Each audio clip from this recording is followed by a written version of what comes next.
చూసి ఎంజాయ్ చేయాలని అనిపిస్తుంది. So I'm going to Sudarshan 35M 8 o'clock show. And media వాళ్ళు మీరు కూడా వెళ్ళి 12 ఏళ్ళ తర్వాత మళ్ళీ ఇద్దరు బ్రదర్స్ వస్తున్నారు కాబట్టి ఎంజాయ్ చేయండి.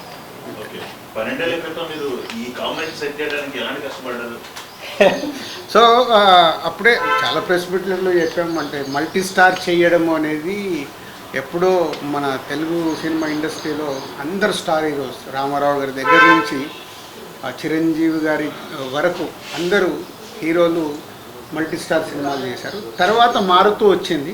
సడన్గా ఎందుకో శ్రీకాంత్ ఐడియా చెప్పినప్పుడు సో ఎలా చేద్దాం ఏంటి అని ఫస్ట్ వెంకటేష్ గారిని తర్వాత మహేష్ గారిని అప్రోచ్ అవుతే ఇద్దరు ఈజీగానే ఓకే అన్నారు, పెద్ద కష్టపడలేదు. వాళ్ళు కథ వినేసి ఓకే అన్నారు. సో దాన్ని ప్రాపర్గా స్క్రీన్ మీదకి తీసుకురావడానికి కొంచెం మాకు టైం పట్టింది. అంటే అవుట్పుట్ ఇవ్వడానికి ఆల్మోస్ట్ అప్పుడు 1 year షూట్ చేశాం.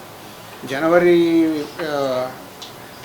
2012 జనవరిలో మొదలు పెడితే 2013 సంక్రాంతికి రిలీజ్ చేసాం. అంటే ఆల్మోస్ట్ 1 year జర్నీ అది షూటింగ్ ప్రాసెస్. ఇద్దరు కాబట్టి అన్ని బ్యాలెన్స్ చేయాలి, అన్నీ చూడాలి, ఆ బ్యూటిఫుల్ మూమెంట్స్ వర్క్ అవ్వాలి. కాబట్టి ఈరోజు ఇవాళ రీ రిలీజ్ కూడా అంతా వాల్యూ.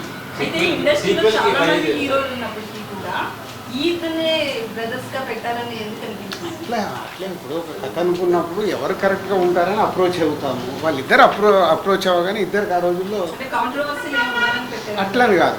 అంటే వెంకటేష్ గారికి సురేష్ బాబు బ్రదర్, మహేష్ బాబు గారికి రమేష్ బాబు గారు బ్రదర్. సో ఈ కథలో ఉన్నప్పుడు వాళ్ళు ఓన్ చేసుకుంటారు. అట్లాగే వాళ్ళిద్దరు ఈ సినిమా చేసేటప్పుడు చాలా టైం స్పెండ్ చేశారు.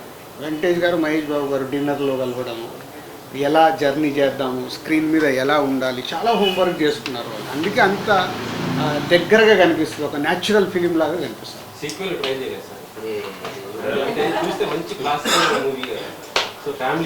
నువ్వు సినిమా చూసావు, మళ్ళీ 7th రోజు చూడు, దాంట్లోకి ఏదైనా ఐడియా దొరికితే వచ్చి చెప్పు. ఊరికే కథ చెప్తా అంటూ కూడా ఆపరిస్తున్నారు.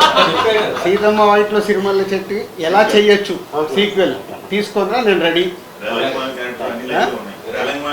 అందరు క్యారెక్టర్లలో ఉంటాయి, దొరుకుతుంది. దొరికిందనుకో తప్పే లేదు. ఏమో టర్నింగ్ పాయింట్ అదేనేమో, అందుకే రీ రిలీజ్ అవుతుందేమో. ట్రై లాంగ్ గ్యాప్ తర్వాత మల్టీ స్టార్ తీశారు.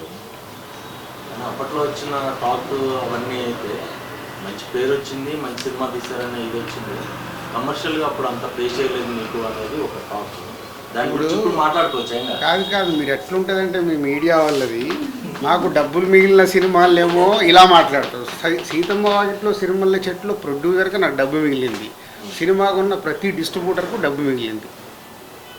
అంటే అప్పట్లో ఉన్న టాక్ మంచి పేరు వచ్చింది, పెద్ద హీరోలను పెట్టి సినిమా తీశారు, అంత బాగుంది. దానికి కమర్షియల్గా అంత పే కావాలి. మళ్ళీ అదే చెప్తున్నా లక్ష్మీ, 12 ఏళ్ళ తర్వాత నేను మాట్లాడుతున్నా. Day 1 మీలాంటి వాళ్ళు అంటే నేను అందరినీ కలపట్లేదు, అద్భుతంగా ఉంది అని మార్నింగ్ షో అయిపోయాయని చెప్పిన మీడియా వాళ్ళు ఉన్నారు. అబ్బా ఇద్దరు హీరోలు పెట్టుకొని ఏందండి ఇలా తీశారు, ఇంకా మేము ఏమిదో ఎక్స్పెక్ట్ చేసాము. అది మీరు ఎక్స్పెక్ట్ చేశారు, మా తప్పు ఎందుకు అవుతుంది?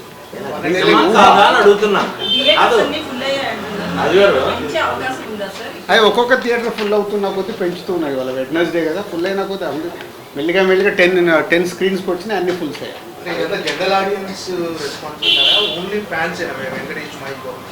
ఫ్యాన్స్తో పాటు ఫ్యామిలీ ఆడియన్స్ కూడా టికెట్స్ అడుగుతున్నారు.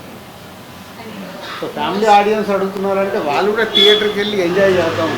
ఇంట్లో టీవీలో పెట్టుకోవచ్చు కదా, కానీ బిగ్ స్క్రీన్లో చూసే మ్యాజిక్, ఆడియన్స్తో పాటు ఫుల్ క్రౌడ్లో చూసే మ్యాజిక్ టీవీలలో మనం దీంట్లో చూస్తే రాదు. ఎక్స్ట్రా ఫుటేజ్ చాలా ఫుటేజ్ ఉంది కానీ ఏమీ యాడ్ చేయట్లేదు.